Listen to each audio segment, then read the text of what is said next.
laguntza eskuratzeko aukera eta denbora gehiagoan jaso ahal izango dute, 35 urtera arte. Hala ere, programa horrek badu kostka, laguntza jasotzeko, adibidez, Bilbon, Donostian eta Gasteizen, alokairuak 775 euro balio behar baitu gehienez, eta alokairuak orokorrean askoz garestiagoak dira. Bien bitartean, EH Bilduk baina bestelako politika publikoak eskatu ditu. Zaintzen antolaketa aldatzeko eta bizitza duina bermatzeko proposamenak egin ditu. Baina gizarte zerbitzuen, euskal gizarte zerbitzuen garapenerako planteamendu zehatzik ez dago. Eta 10 urtetarako estrategia bat eta ari gara 2008an gestatu zen idea batena. Emantzipazioari bideak laguntzearen arlo honetan planteatzen zaigu gauzte lagun, martxa honetan 2030ean, segurazki gazte lagun baldin bada formula, 50 urtekin gazteak izango dira, hori esan zuen Eraitzek ere. Erlazio patriarkalak ez birsortzeko ez da planteamendu bat egiten eta ez dago adibidez politiken analisi bat edo planteamendu bat egiten horiek bideratzeko ez. Bestalde, ELA, Comisiones Obreras, LAB, USO, ESK eta CGT sindikatuek deituta, lehen greba eguna dute gaurko Arabako metalgintza sektorean lan hitzarmen baten alde. Ez dilanao Gasteizen. Arabako metala kaleratera da Gasteizen, deituta daude 3 greba egunetako lehenengoan, 20.000 langile inguru daude deituta, gaurko 24ko eta 26ko lanuzteetara. Goizean piketeak izan dira eta jarraipen zabala izaten ari dela diote sindikatuek. Arabako metalaren hitzarmen duin baten alde, ELA, Comisiones Obreras, LAB, USO, ESK eta CGT sindikatuek grebara deitu dituzte sektoreko 20.000 bat langileak. Aste honetan eta hurrengoan 3 greba egun izango dira maiatzaren 18an, 24an eta 26an negoziazioetan aurrera pausorik eman ezean. Arabako metalgintzaren sektoreko milaka langile greban daude gaur maiatzaren 18an 3 greba egunetako lehenengoan. Eguneko lehen ekintza informazio piketea izan da goizeko 5 eta 4 Mercedesen. Ondoren, manifestazio bateratu abiatu da 11:30 Bilbo plazatik. Manifestazio eta lanuzte egunen bidez, Araba osoko metaleko langileek bizi duten egoera salatu dute eta aurrerantzean lan hitzarmen duin bat lortzeko aldarrikapen eta borrokarekin jarraituko dutela gogoratu dute. Ikustea Araban 20.000 pertsona lan hitzarmenik gabe daudela, Gasteizko jendea eta Arabako jendea apoiatzea, eta enpresarioa zehozen mugitzea. Borroka da bidea, ez dago besterik egin behar. Borroka eta borroka irabazi arte. LAB sindikatuaren arabera jarraipen zabala izaten ari da Araban. Ia erabatekoa besteak beste Elecnor, Detesa, Tubacés eta Inausa lantegietan. Mercedesen berriz 130 ari dira ekoizten. Hondikan bago ikusten enpresetan nola joan den, baina esan dezakegu pozik gaudela, izan ere Mercedesen ibili gara, Mercedesen ekoizpenari mina egin diogu, eta hori gauza handia da, jende asko ibili gara piketetan, eta gero bai daude enpresa askotan jarraipen oso zabala izan dutela, eta itxi ditugu enpresa asko, eta argi izan nahi diogu patronalari da, berak ez badula jarrera aldatzen, guk berdin jarraituko dugula, beste 2 egun ditugu aurretik, jarraituko dugu borrokatzen, eta patronalaren esku egongo da, beste 2 egun egotea edo gehiago egotea. Hitzarmen kolektiboak berritzeko unea da hainbat enpresetan, baina asko eta asko blokeo egoeran daude. Eta horrek 11 greba piztu ditu. Peio Igregi, ELA sindikatuko negoziazio kolektiboko arduraduna. Zientifikoki neurtuta daukagu. Azkeneko 20 urteetan, 2020 urtea izan da, hitzarmen kolektibo gehien eguneguta izan dituen urtea, eta hori izan da 2019 izan delako ere bai, azkeneko 20 urteetan greba gehien izan dituen urtea. Bata bestearekin erabalduta dago, guretzat inuzente alitzateke pentsatzea patronalak lan baldintzak berez hobetuko dituela borondate hutsaren gatik. Patronalen egitekoa da irabaziak pilatzea eta gurea da aberastasuna banatzea eta hori indar harreman kontu bada. Eta horregatik grebak ezinbestekoak izango dira lan baldintzak hobetzeko. Bestalde, Lurkide izeneko hitzarmena sinatu dute inguruko herrietako 182 elkartek Udane Arbeo. 80 metroko 431 elektrizitate dorre eraiki nahi dituzte Nafarroako Barasoain herritik honaino Gabiriaraino. Eta hemen ikusi dezakezuen itsasoko elektrizitate zentraleraino helduko da goitentzioko linea. Espainiako elektrizitate sareak eta forestaliak nork bere aldetik eraiki nahi dituzten goitentzioko linea proiektuak Orbaibar eta Goierri baiaren arteko eremu horretan elkartuko dira eta ekialdetik mendebaldera zeharkatuko dute Nafarroa Gipuzkoaraino. Horren aurka Lurkide izeneko hitzarmena sinatu dute inguruko herrietako 192 elkartek eta datorren maiatzearen 29rako manifestazioa deitu dute aurretik aipatutako Barasoain eta Gabiria herrien artean. Bertan, esan bezala, maiatzaren 29an protesta egingo dute. Lurkide hitzarmenen sinatzaileek adierazi dute asumitu ezinezko burugabekeria dela goitentzioko linea hori eta elkarten arabera proiektu honek ez dio erantzuten elektrizitate hornidurari lotutako beharrei. Bestalde sinatzaileen arabera goitentzioko linea proiektuok mehatxu larriak dira bai ingurumenarentzat, bai inguruan biziren animalientzat edota gizakiontzat ere. Entzun dezagun jarraian Asier Agirre, Gabiriako baserritar kaltetuetako bat. Ingurune aldetio izugarrizko kaltea sortuko do, zatio menditan hainbat pista berri eraikiko ditue poste eta iritsi ahal izateko, eta gero poste horik hainbat duen lekune, 100 metro karratuko esplanada bat prestatu behar due, eta gero 100ko makina zara sartu batxue. Orduan, sortu batxuen pistak gutxinez 4 metro zabaleko izango die, eta pista berrik bintzet ezente sortu behar ditue. Gero basotane, pinurik eta pagok eta asko bota baritue, proiekton ikusten deunez, 3000 eta piko edo beraiek esaten du, baina hori seguro gezurre dela, zati hasiera bat egiten du etorri eta markatzen ditu 4 edo 5, baina gero egiten hasten garaien botatzen ditu asko ze gehiago. Eta esan beharra da, hau Aizkorri Aratz eta Aralar Parke Naturalan tartetio pasatzen dela, eta Parke Naturalak hainbeste landu eta aige egiten, eta momentu honetan bidana txikitu, hainbeste pago eta hainbeste botatzeko prest daude.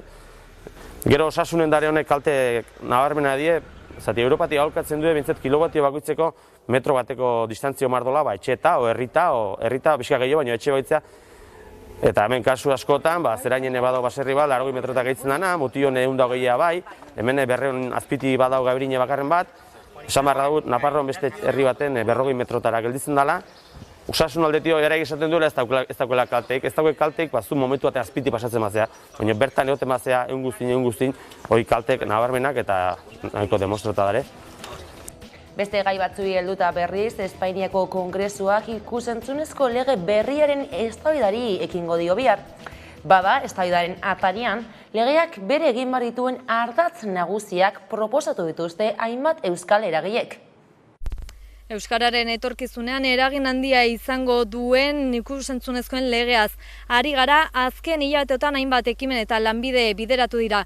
Horri begira eta eztabaidari ekin aurretik, Euskararen eta ikusentzunezkoen arloko zenbait eragilek Euskalgintzaren Kontseiluarekin batera, legeak bere gain hartu behar dituen ardatz nagusiak proposatu dituzte. Horien artean hizkuntza gutxitu bakoitzarentzako kuota zehatzak ezartzea eskatu dute, pantaiak euskarazek, topaguneak, ekimenek, tokikomek eta kontseiluak. Jarraia entzun dezagun, xehetasun gehiago. Hartu behar den lege horrek benetan gurea eta gure bezalako hizkuntzen presentzia duina bermatuko badu, beharrezkoa da lege horrek elementu batzuk jasotzea. Besteak beste, bai finantzazio kuotei dagokienez, bai emisio kuotei dagokienez, beharrezkoa da gure eta gure bezalako hizkuntzek kuota zehatz bat izatea. Gogakuratzen dugu edo estatzen dugu, finantzazio dagokienez 8% izan beharko lukeela, emisioei dagokionez 40 orokorrean ez da gero, hizkuntza bakoitzaren kuota ere ezarri beharko den bermatzeko berezko hizkuntza ofizial guztien presentzia izanen dela etorkizuneko ikusentzunezkoetan. Iruzurrezko alokairu kontratuak salatzeko ekintza egin du Aldak, alokatzaileen eta auzo herrikoien herritarren defentsarako elkarteak. Bada behin-behineko kanpina montatu dute Baionako subprefetura ondoan. Maizterazko udan etxerik gabe bizitzera behartuak direla ohartarazi dute.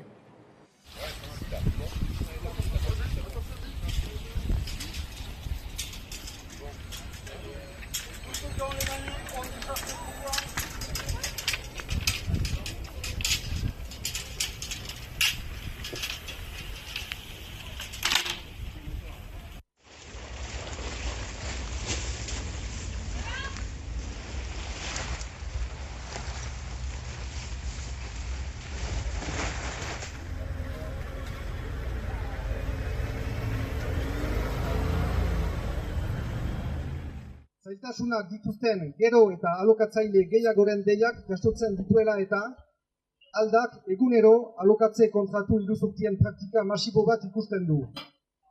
Mota guzietakoak daude. Ikasleen kontratuak langileei jarriak.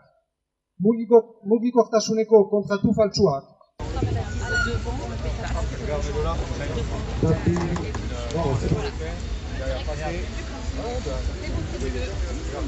Eta jabeak edo agentziak behartzen ditu joitea haien etxetik maiatza ondarean edo ekain ondarean, baina hori guziz legez kanpo da eta gaur egun egoera hori salatzen dugu akanpalaiku bat muntatu hemen subprefeturaren aintzinean, erakusteko zinez jendia karrikan dela eta behar dela akanpatzera joan, edo autoan bizi edo lagun batzen etxen.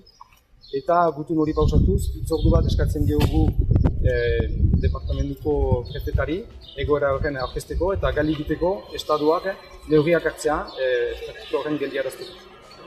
Hizkuntzaren bueltakoei helduta berriz, gazte euskaltzaleen sareak deituta, euskara aurrera euskaren aldeko egitasmoa aurkeztu zuten apirilean, hainbait euskaltzale ezagunek Donostian. Eta maiatzaren 21erako manifestazioa deitu zuten momentu horretan. Maialen Arteaga gazte euskaltzaleen sareko kidea. Bai, Euskara Aurrerak planteatzen duen xede nagusia da, nolabait herri bultzada bat emotea euskararen borrokan, ez? Lemak berak planteatzen duen moduan, aurrera pauso bat emotea, jauzi bat emotea, eta baldintza batzuk sortzea euskararen borrokak dikozen erronka berrientzako. Bai, momentu puntual batzutan, euskararen borrokak sortzen seguralako loraldi txiki bat, ez? Baina somatzen genuen, gero planteatzen ziren ekimen horiek ez zeukiela islada bat nolabait bultzada horretan. Orduan, gu ikusten genuen euskarateko zen erronka berrietarako behar zirela aurpegi berriak, forma berriak, hausnarketa berriak eta erantzun berriak. Eta guzti horretara bidean, uste dugu Euskara Aurrera ekimenak lortzen dugula pixkat planteatzen den erronka nagusi horretarako bultzada handi bat emotea. Eta albistegiarekin bukatu baino lehen beste kontu bat, kolpez kolpe saioak 100. programa du gaurkoa eta ospatuko dute noski. Gogoratu hitzordua gaueko 10:30 dugula pantailaren aurrean. Eta besterik ez guraldetik horrekin utziko zaituztegu. Gogoratu guztiak eta gehiago nahi duzuen aldiro zuzenean ala nahieran 11.eus atarian. Ondo izan.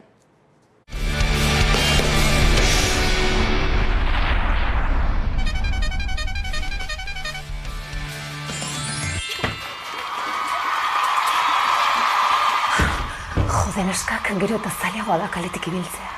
Bai, neska, ez dakit nola enteratu dian hemen geundela. Nire antolatzaileak diskrezioa eskatu zidan. Bai, ikusten duzu zer nolako diskrezioa. Seguru txibataza eman duela sare sozialetan. A ber. Lau xoxen truke jendeak bere ama ere salduko luke. Ja, ikusten, hemen dago. Kolpez kolpe programakoek ospatuko dituzte 100 saio. Jode.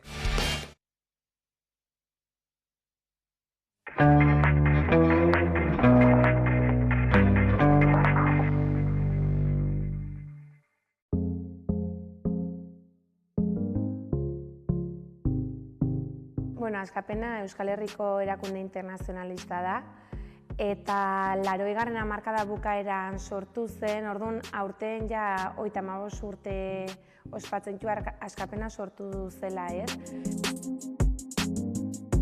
Hau kontatzen da 1980 urtean desagerrarazi zuten gazte baten historia, ez? Bueno, danok ezagutuko dezuten Jose Miguel Etxeberria Albarezen historia, naparra, bai. Orduan, orokorren kontatzen dena da, familia horrek 51 urteetan jasan duten, edo bilaketa horrek eta desagertarazpen horrek sortu diren sufrimendua, ez. Duela 6 urte edo, Memoriaren Institutuko arduradunak gonbidatu gintuzten bilera batera, non azaldu behar zuten zer zen memoria duten eskolaren egitasmoa. Asmoa da, memoria lantzen duten edo lantzen dugun ikastetxe guztion sare bat osatzea, elkarlana bultzatu eta memoria eta historiaren inguruko egitasmoia guztiak bideratzeko.